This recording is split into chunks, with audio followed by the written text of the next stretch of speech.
સાહેબ તાપી નદીમાં રોડ કેટલા ફાર્મ હાઉસ બન્યા ને એના ઉપર કોઈ બોલતું નથી, બરાબર. મહી ઉપર કેટલું બન્યું, પુલ બની ગયા આખા નહીં બોલતું. સાબરમતીમાં પુલ કેટલા બની ગયા કોઈ નહીં બોલતું. કેટલું ખનન થયું નહીં બોલતું. અને મારા ખેડૂતે નાની એમથી વાડીમાં કંઈક ઘર બનાવ્યું હશે તો એના માટે આપણે કે એના કારણે બન્યું સાહેબ.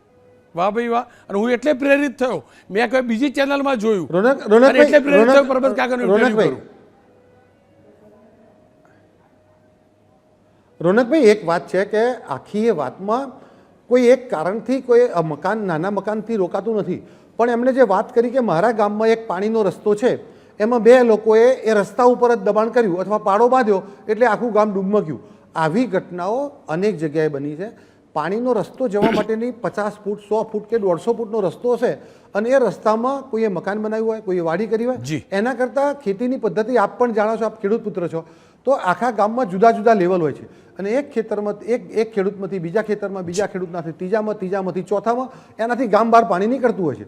હવે ખેડૂતો થોડો બે પાંદડે થાય. તમે કીધું કે શ્વેત ક્રાંતિને કારણે બનાસકાંઠાની આજે આપણે જોઈએ છીએ કે સૌથી વધારે દૂધ ઉત્પાદક દેશ બન્યો છે અને થોડી એની સરકારની યોજનાઓને કારણે, પાણીના કારણે, ડ્રીપ ઇરિગેશનના કારણે, પશુપાલનને કારણે ખેડૂત બે પાંદડે પણ થયો છે.